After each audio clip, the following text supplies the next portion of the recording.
This essay example, as well as thousands of others, is available in text format on our website for free and without registration. Simply Google Ivy Panda Free Essays.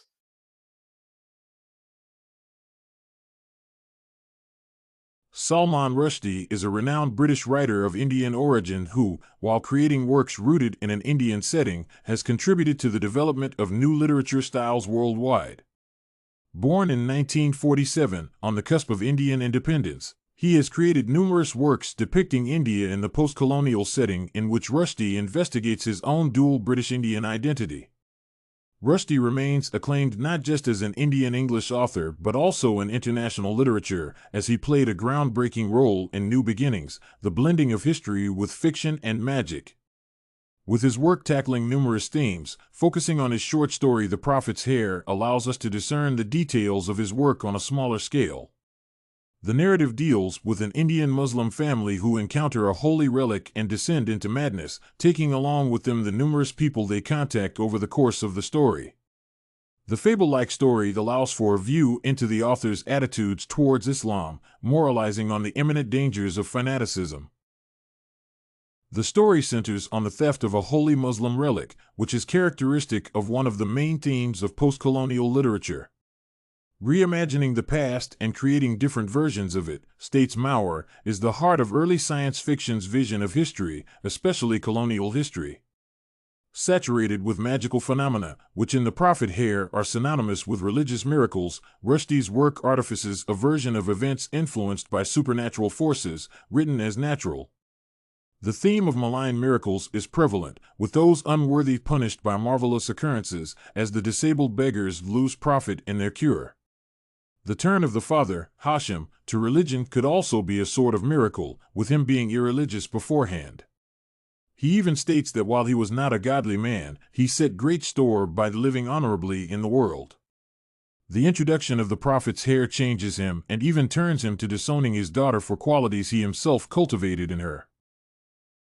The miraculous occurrences influence the two women of the story, the daughter Humma and the unnamed widow of the thief king, in different ways. A paper by Scott, studying another work of Rushdie's Midnight's Children, argues that the depiction of the women in Rushdie's stories is not solely misogynistic representation. However, the fate of the women is characteristic of Rushdie's conception of despotic Islam which, in line with most strands of Islamophobic thought, hinges partly on the idea of its oppression of women. Humma, previously chastised by her father for acting unseemly for a Muslim girl, dies by his hand in his descent into zealotry.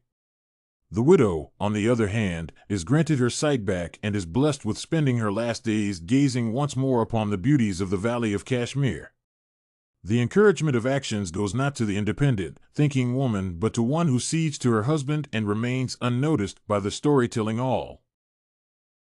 All of the above points bring us to the depiction of Muslims in Rushdie's work, his own experiences and thoughts on Islam, keeping in mind his Muslim upbringing.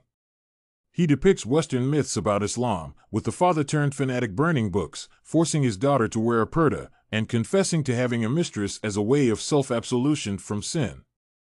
In the end, the vial with the Prophet's hair has brought nothing but carnage and mass unrest through the religious madness of the father, destroying the lives of his and the thief's family. This theme may be a take on the punishment of the unworthy, but considering the feelings of the author towards religion, Islam in particular, it seems but one facet of a greater topic.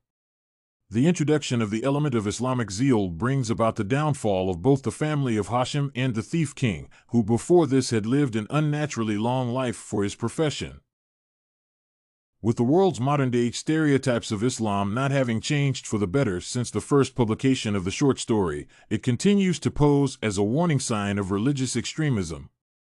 The secession of Pakistan from India on religious grounds and the creation of two polarizing religions, namely Islam and Hinduism, had created a perilous time for followers of both denominations, depending on their location. With the knowledge of the worldview of the author that the coexistence of creeds abates fanaticism, the short story focuses not on the punishment of the unworthy but the preachment of religious restraint. The Prophet's hair tries to admonish that temperance remains the best course of action in everyday life, leaving devout following to the holy men but not to the ordinary people. Rushdie, while creating an English Indian work of literature at the core, attempts to demonstrate on an international scale the horrors of religious zeal and the destruction it brings about. This essay on fanaticism in the Prophet's Hair by Rushdie was written and submitted by a student just like you. The Ivy Panda Samples database hosts thousands of works similar to this one on various subjects.